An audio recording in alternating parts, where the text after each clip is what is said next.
dumako na tayo doon sa mga seryosong pag-uusapan natin. Ano po?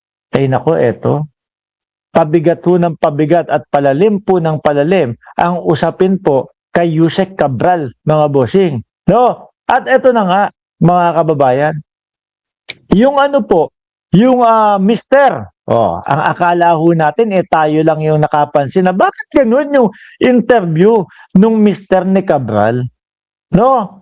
Parang hindi siya interesado na malaman ang katotohanan. Yung tipo bang okay na sa kanya nang wala ng wala ng tawag natin dito? Wala ng otopsiya kasi yan yung yan yung talagang gigil na gigil siya eh. Di po ba? Yan po yung gigil na gigil siya na, bakit? Sabi ng mga anak ko, okay na, kilala namin. At nanay nila yan at asawa ko yan. Ngayon ho, mga kababayan, akala ko, tayo lang ho, mga bossing, ang nakapansin nung red flag nung mister. Eto din pala. Mister ni Cabral, maraming red flags, mga bossing. Di ba? Maraming red flags. Mga kababayan, umpisa pa lang naman ho talaga. No, yung sabi ko nga ho sa inyo, kung sa akin mangyayari yung ganyang sitwasyon ho, sasabihin ko sa inyo na talagang pupursige ko na i-otopsiya yung aking asawa. Na talagang alamin kung ano ba talaga. Dahil ayokong magsisi ako, mga kababayan, na pagdating ng panahon, dapat pala pina-otopsiya ko yung aking asawa. Bigla kang may naisip, Oo nga, tama yung sinasabi ng mga vlogger na hindi makikita doon tayo sa autopsy, etc.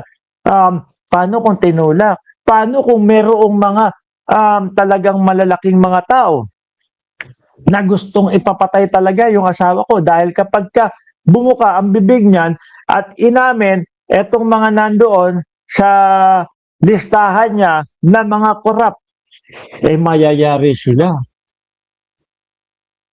Kaya pinagplanuhan. Di ba mga bossing? Sabi dito, may mga red flags o red flag umanong napansin si DILG Secretary John Vic Remulla sa asawa ni dating DPWH Yusek Catalina Cabral. Medyo kakaiba. No, ani ni Remulla, medyo kakaiba ang kilos ni Cesar dahil hindi umano nagpapakita ng labis ng kalungkutan sa pagpanaw ng kanyang asawa. Oo nga. Parang okay lang. Sige, okay na. Basta uwi namin to. Di ba? Sige na. Gusto lang namin makasama. Sa araw ng Pasko ito. Parang ganun lang sa kanya, no? Di ba, mga kababayan? She's kind of strange. He was not in deep remorse or grief. He was very straight to the point. Ayaw niya ng otopsiya. Hindi siya umiiyak. Ang iniisip ko nga ho dyan, mga kababayan, baka dahil hindi naman talaga misis niya yung nandoon, no? Yung namatay. Ang iniisip ko, mga kababayan, baka talagang mahirap magpakita ng emosyon kung hindi naman talaga misis mo yung nandoon. Hindi po ba? Madalian ang gusto Baka nga kung pinagbigyan ho yan, mga kababayan, baka kung pinagbigyan na, wag nang otopsiyahin, wag nang alamin, wag nang ganito, wag nang imbestigahin. Baka kung ibinigay agad sa kanya, sige, nakapag-desisyon ang pamilya namin, sunugin na yan. Nakapag-desisyon ang pamilya namin na i-cremate na agad-agad yan. Ay, naloko na.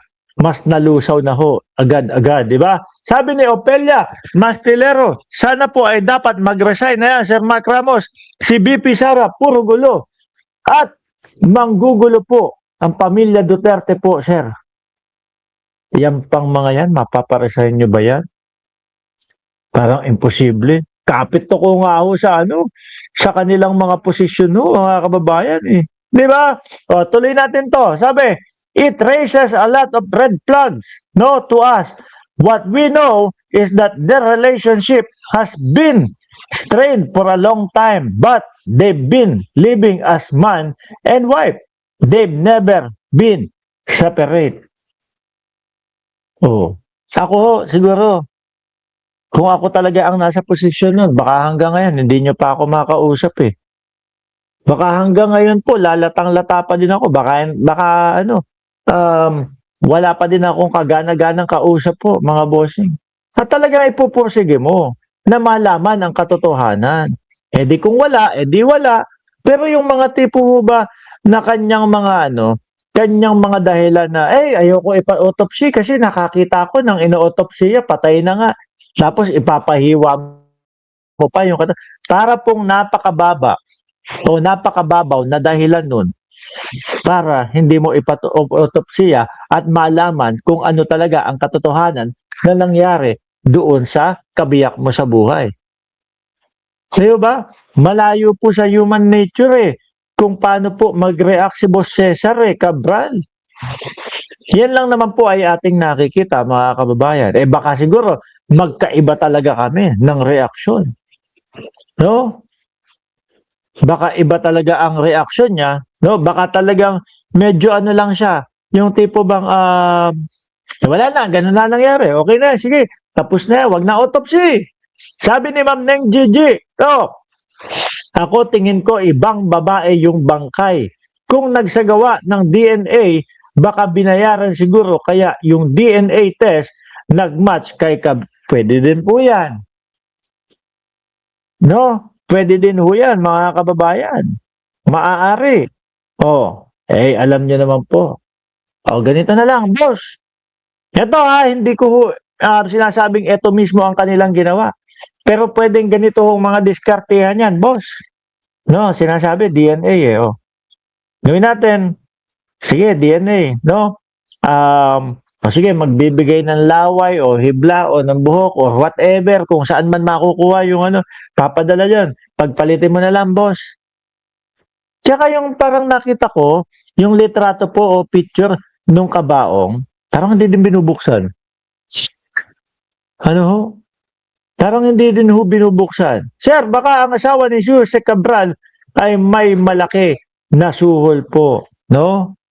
Kasi ho talagang hindi po natin pwedeng tanggalin agad-agad. Yung isa sa opsyon na nakikita, naririnig at napapansin ng mga kapwa natin Pilipino na baka nag-backdoor na yan, hindi naman talaga totoong patay dahil meron na din pong mga ganong nangyari o sitwasyon mga kababayan sa Pilipinas.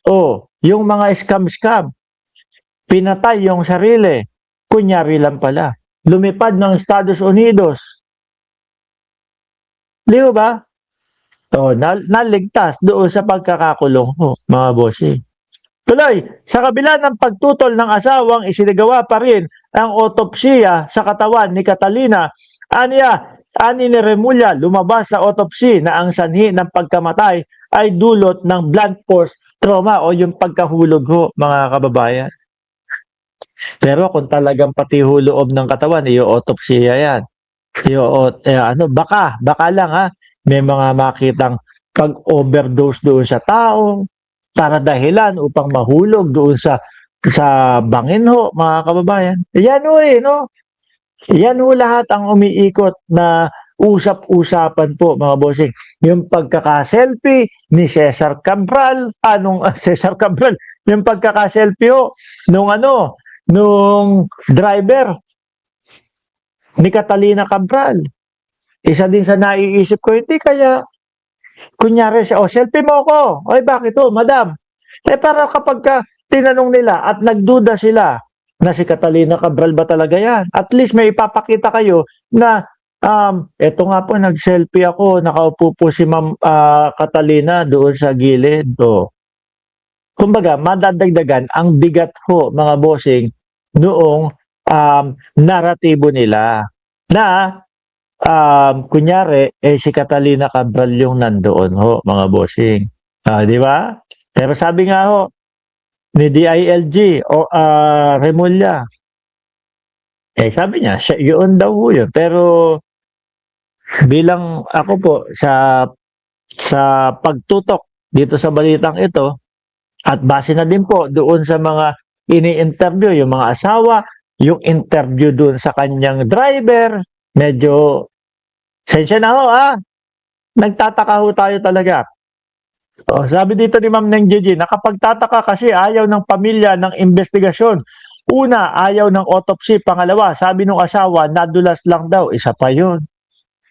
Baka nadulas lang.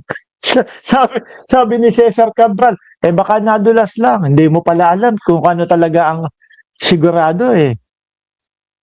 Di ba?